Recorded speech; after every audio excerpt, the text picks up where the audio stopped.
여러분 안녕하세요. 5-Minute English Clinic입니다. 매일 5분간 영문법의 핵심만을 쏙쏙 뽑아서 정리해주는 영문법 타파 강좌입니다.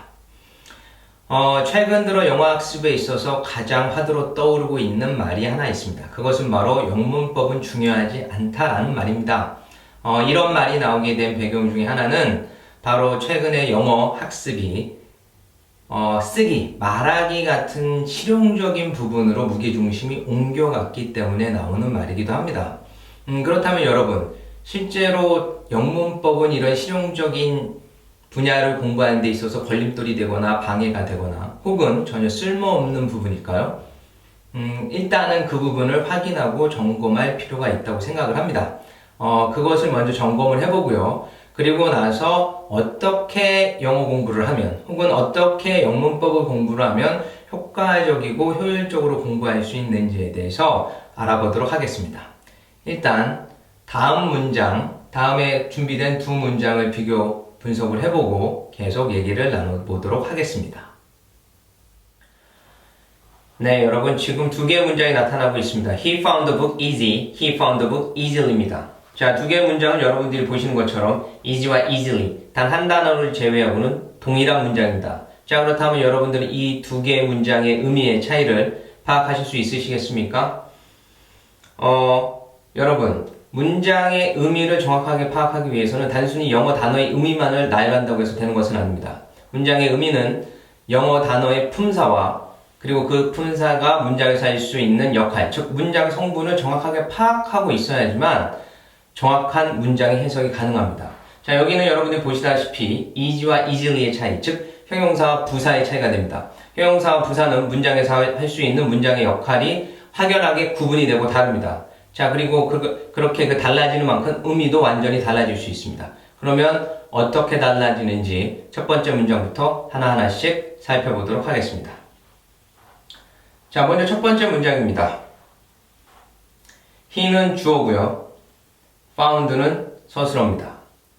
the book은 목적어입니다. 자, 그런데 여러분 주어 서술 목적어만 해석을 하면 그는 책을 발견했다라는 뜻이 됩니다. 그렇죠? 하지만 easy는 여러분 알다시피 품사가 뭐다? easy는 형용사입니다. 자, 여기 보이는 이 easy는 형용사예요. 자, 그렇다면 형용사가 문장에서 될 수 있는 역할, 즉 형용사가 문장의 성분은 뭐다? 형용사가 될 수 있는 문장의 성분은 뭐다? 그렇습니다. 바로 보호만 될 수 있습니다.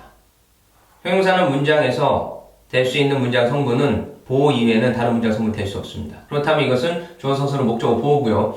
목적어 다음에 보호가 왔다? 그럼 어떤 역할을 한다? 간단합니다. 바로 앞에 있는 목적어를 수식해주는 역할을 합니다.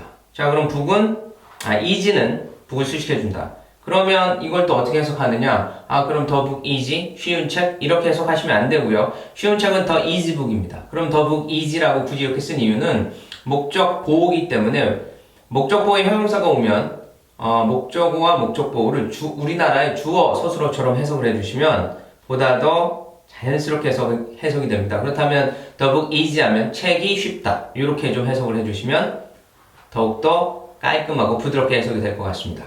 자, 그러면 found는 여기서 뭐라고 해석을 해야 되느냐? 여전히 발견하다 라고 해석을 해야 될까요? 여러분들이 find를 한번 사전에 찾아보십시오.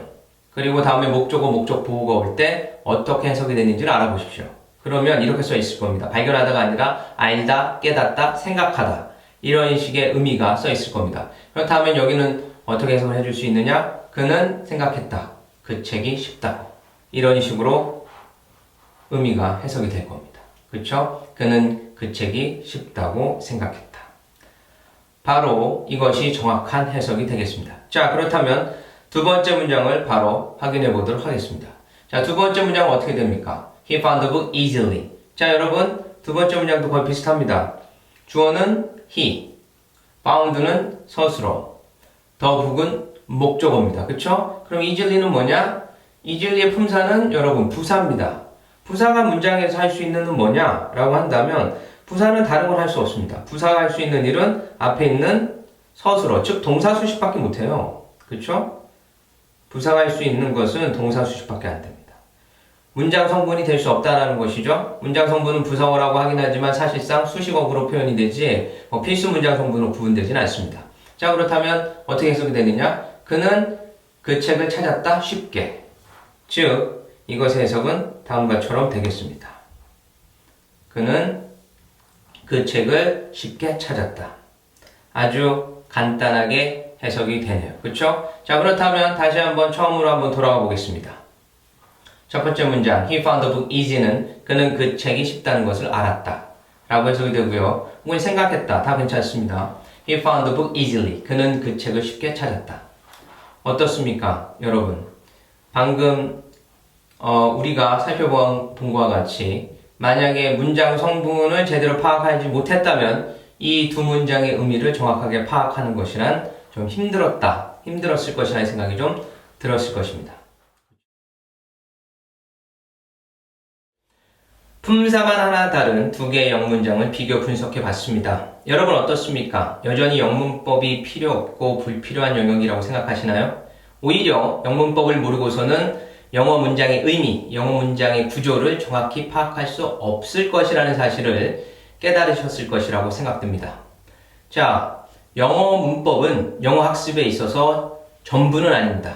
하지만 영어 문장의 구조와 나아가서는 실용 영어를 하는 데 있어서 핵심적인 부분이라는 사실은 부정할 수 없을 것입니다. 자, 그렇다면 우리는 영문법을 어떻게 공부해야 할까요? 영문법에 나와 있는 모든 지식사항들을 A부터 Z까지 시시콜콜이 다 외워야 할까요?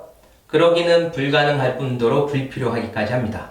그렇다면 우리는 영문법을 보다도 효과적이고 효율적으로 공부할 수 있도록 초점을 맞춰줘야 됩니다.